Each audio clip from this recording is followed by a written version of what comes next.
You can see me now. All right, we're up. Thank you. All right, Mike.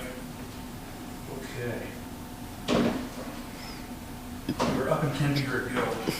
Okay. Thank you, everybody who might be watching, for your patience. Welcome to the public presentation of the CSWD new Murph and the bond vote that we're going to be issuing at the general election on November 8th, or that you can get your ballot for now if you just call your town clerk or go to your My Voter page and request the ballot for the CSWD bond vote or the CSWD Materials Recovery Facility. My name is Michelle Morris. I'm the Director of Marketing and Communications for the Chittenden Solid Waste District, and I'm going to run through about a 15-20 minute presentation that includes a short video that's all about CSWD first. That's about a minute and a half, and that'll be immediately followed by a 6-minute video that was shot 7 years ago at our Materials Recovery Facility, or Murph, and it just shows you how that facility works. Even though it's 7 years old, nothing has changed there, which is partly why we need a new one. So without further delay, I'm going to get started with that, and we'll hopefully have no other technical difficulties, and we can move right along. Hello, I'm Sarah Reeves, Executive Director of the Chittenden Solid Waste District. Our job at CSWD is to help you make less waste and to help you safely handle the waste that you do produce. We have answers to your questions on recycling, compost, hazardous waste, and household trash. CSWD's facilities manage all kinds of materials. Maybe you're familiar with the friendly staff at our drop-off centers, where we handle trash, recycling, food scraps, and so much more.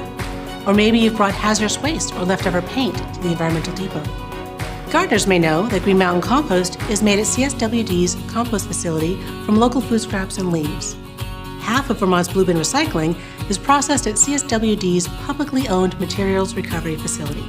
We're award-winning educators. We advocate for statewide waste reduction policies, and we work with local reuse programs to further those goals. We do all of this without any revenue from property taxes. We're funded by 4 main sources: fees charged at our facilities, a fee on every ton of Chittenden County trash disposed in the landfill, revenue from selling materials we collect and process, and revenue from products we make, like compost and local color paint. I invite you to find out more about our services and programs by visiting cswd.net or by giving us a call. Thank you for all you do to reduce your waste and to keep Vermont green.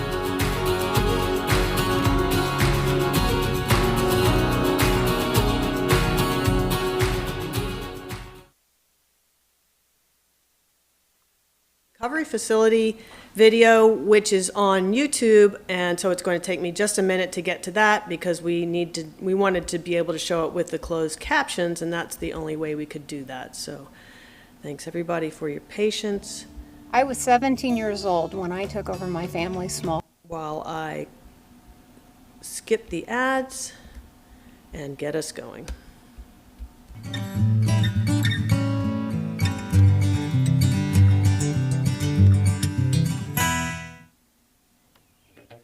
Your blue bin. Think it's just another place to put your household waste? Think again. The things you put in this blue bin are actually valuable resources that are about to embark on an amazing journey we call recycling. This plastic bottle, when it falls into the bin, it's about to take a magic carpet ride to a new life. It could become another bottle or something like this fleece.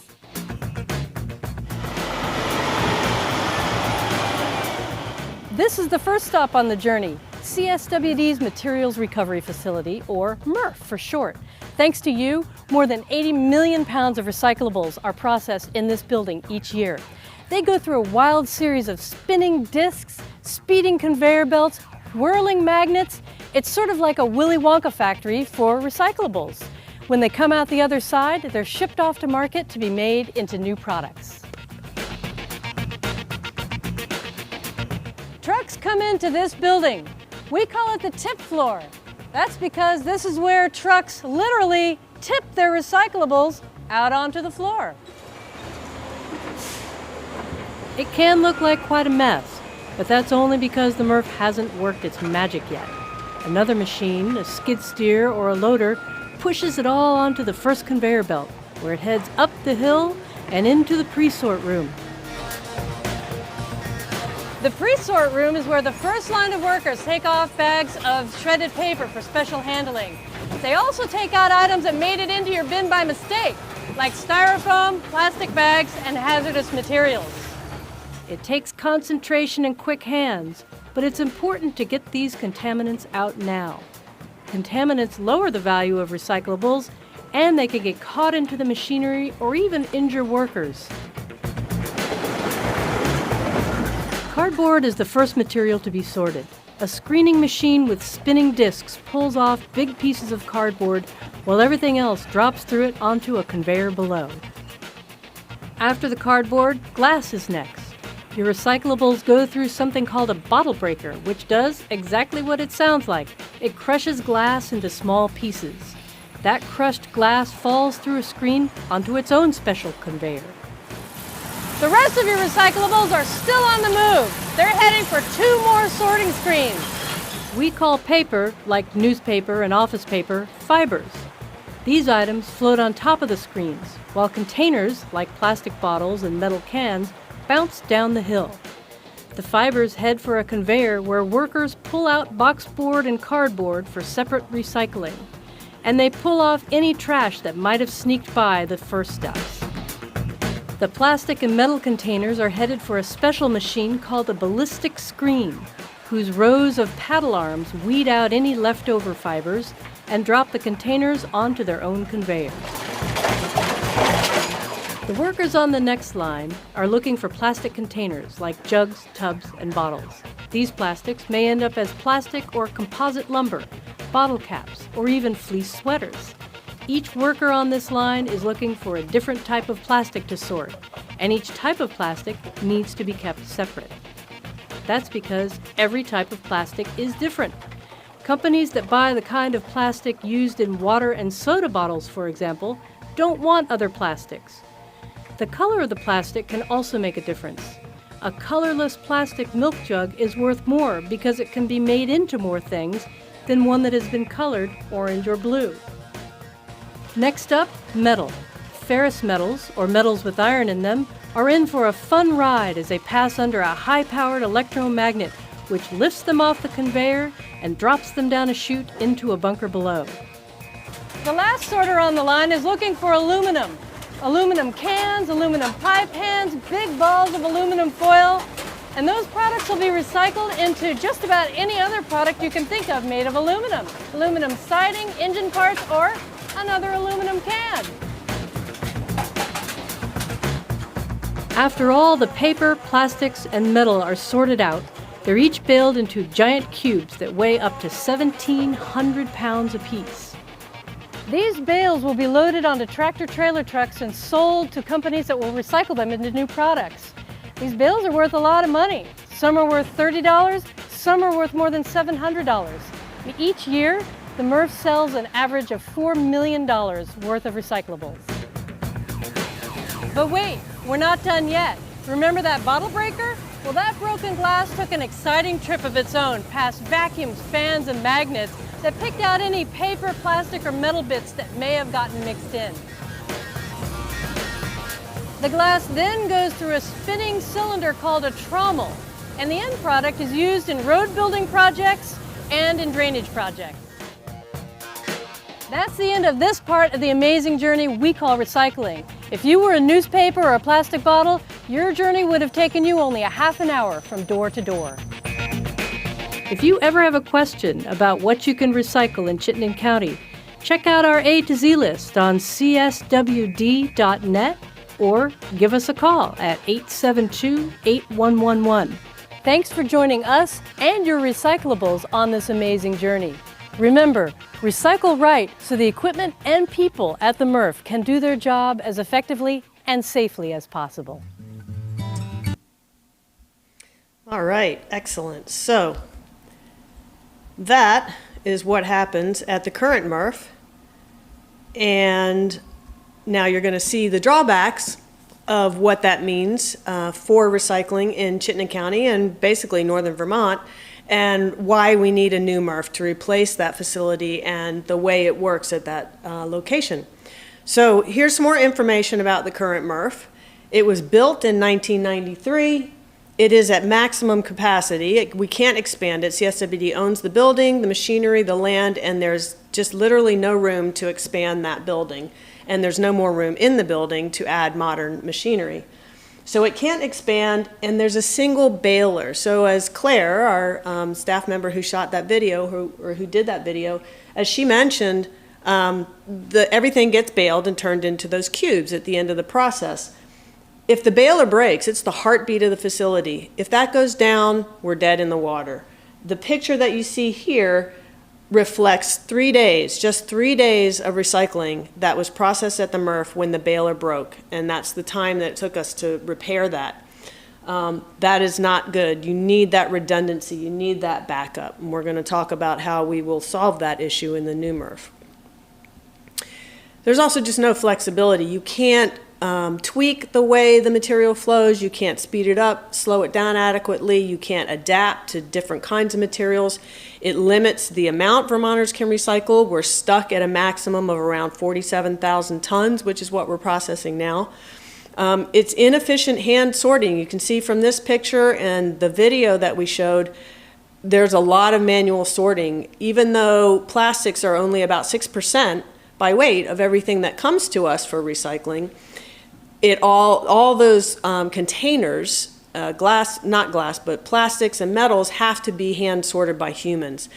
So that's really inefficient because humans just can't effectively identify things quickly enough and get them in the right place. They work really hard, they do a great job, and they do an amazing job with the volume that we're processing and the way the Murph is set up. But we lose valuable recyclables because sometimes they accidentally get tossed onto the floor with the refuse that's going to go to the landfill, or they get stuck to other items, or they end up in the wrong bale sent to the wrong processor, and that's just not a great way to process your recyclables.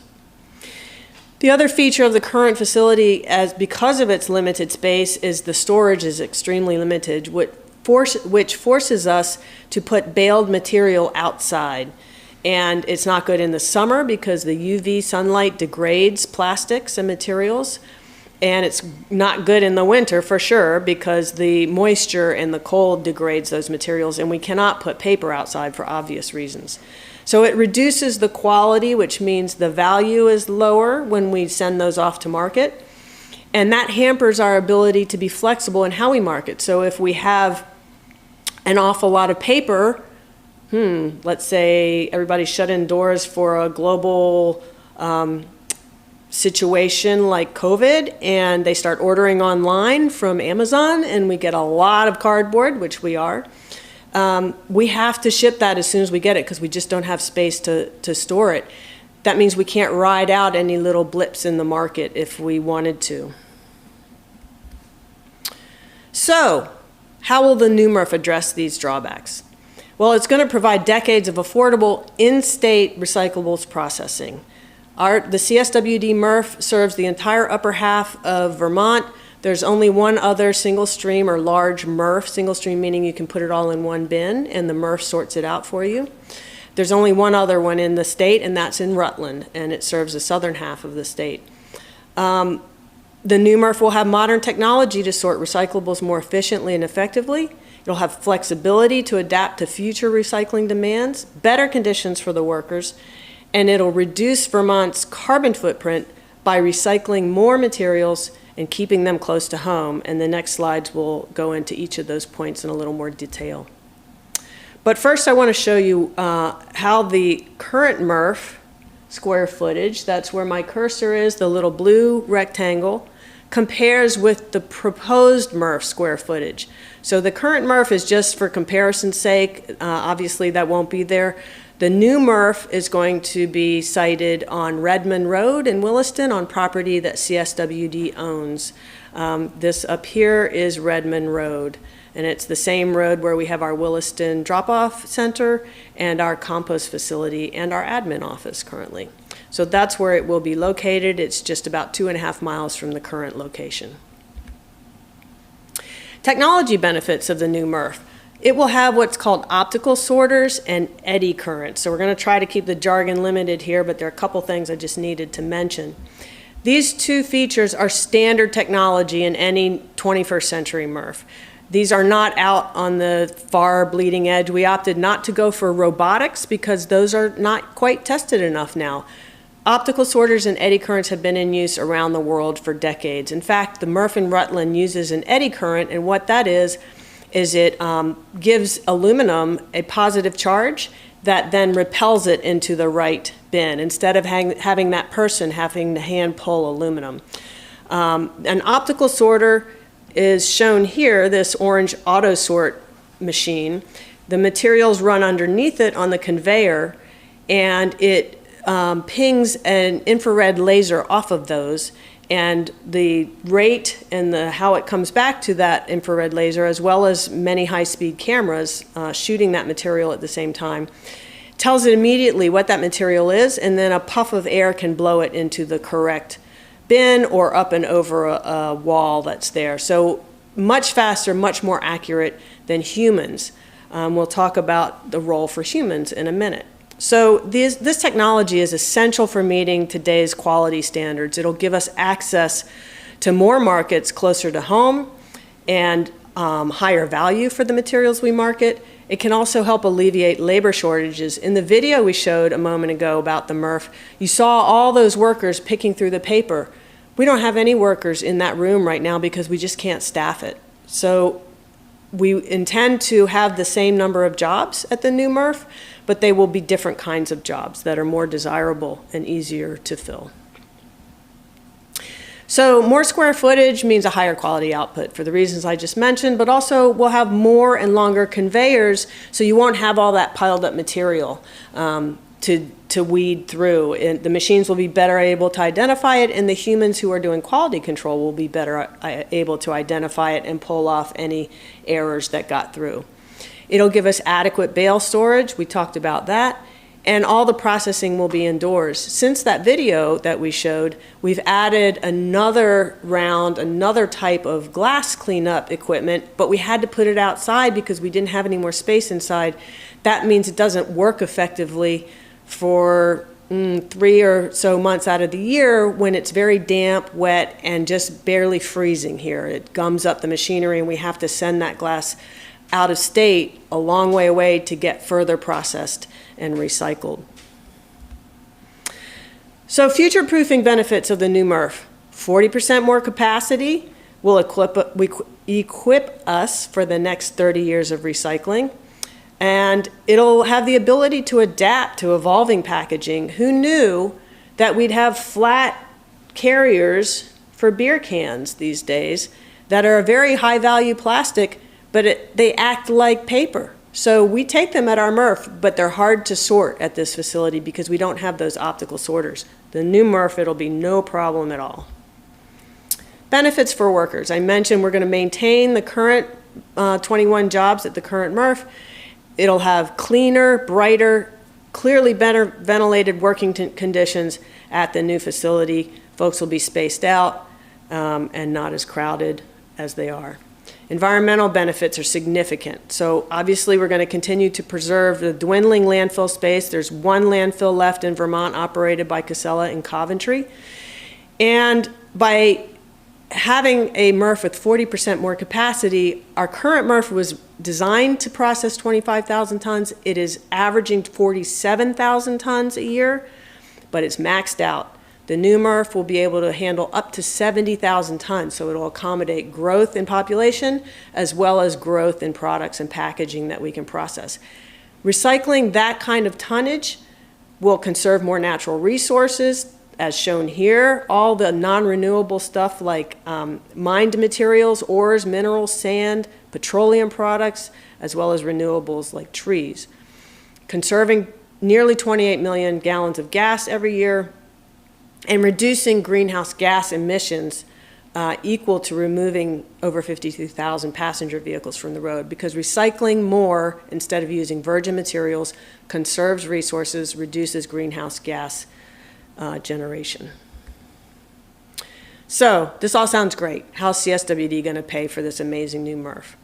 Well, that's partly why we're doing these presentations. We want everybody to be aware that we have a vote coming up at the general election on November 8th. You can request your ballot now for the CSWD bond or the CSWD Materials Recovery Facility bond.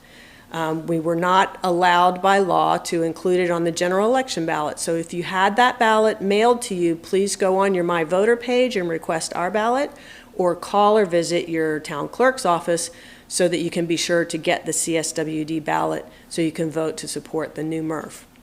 $16 million is what we're asking for in this bond. Another $6 million is coming from a 0% loan coming from the Closed Loop Fund, which is a fund that offers zero or low interest loans to municipalities to support closed loop recycling and recycling infrastructure. CSWD will be contributing $3.5 million that we have in cash, and then another $500,000 from the recycling partnership in another grant. And then we may reduce our contribution if we get EPA grant funding, which is just opening now in September for applications. So we want to be clear, extremely clear, CSWD does not receive any funding from local taxes, no school taxes, no property taxes, no income taxes. We will pay back this bond, which is a loan, over 25 years through operational revenue at the Murph, which comes, that's how we currently cover our costs. We get that from selling the recyclables, as Claire mentioned in the video. We get anywhere from an average of about $4 million a year from the sale of recyclables. It varies. And the tip fee that we charge to haulers coming in. The tip fee we're able to set to cover any gap between the revenue from the sale of recyclables and excess expenses. That's how the Murph is structured now, and that's how it'll be structured going forward. CSWD is a municipality. We are publicly owned, formed by the public in 1987, and we've recycled literally tens of millions of tons of recyclables since then, since 1993 when we brought recycling to Chittenden County. We have a board of commissioners representing our members, and so that is how we operate. We will continue to serve the public at this Murph without profit as a motive, because we're not in this for profit. That way we can keep our fees as low as possible and provide maximum recycling opportunities, even when we have to maybe operate at a loss for a little while. Like during a global recession, we can ride that out and we don't have to jack up our fees to make a profit or pay shareholders. We just have to cover costs. So we're hoping that everyone will vote yes to recycle more. We're seeking voter approval during this year's general election to borrow $22 million, as mentioned in the previous slide, to build the new Murph. To vote on the Murph bond, you can visit the My Voter page and request the CSWD ballot, or visit or contact your town clerk to request our ballot, or you can go in person at your normal polling place and make sure you get the CSWD ballot. Other ways you can support CSWD and this Murph bond issue. I'm going to take us now to the internet again. Hopefully this will work.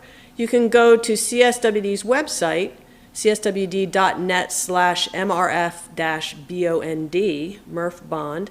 It'll take you to this page. And it shows you a link to a page on how to vote. It'll show you public forums. This is our last public forum until we have one November 1st in Williston, which is our last public hearing and forum. But we are offering tours, so the best way to see what really happens to your recyclables and how the CSWD Murph works and why we need a new one is to go on a tour.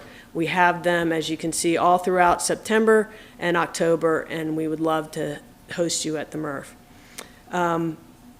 Let me just take us to the voting instructions page. If you click on that box on our website, it shows you the steps that you can have, and it shows you what the My Voter page looks like and how you would request our bond vote. So that's the end of my presentation. If you'd like to further support CSWD and the new Murph, you can go on a tour. We welcome letters to the editor, postings on Front Porch Forum, and if you're not comfortable with that or not sure how to do that, contact us at info@cswd.net or give us a call at 802-872-8100, and we're happy to walk you through it. Now, Elise, are there any questions on the live stream? Okay, well, that wraps it up for us this evening. I hope folks will visit and watch this and let us know if you have any questions about anything that CSWD does. Have a great evening.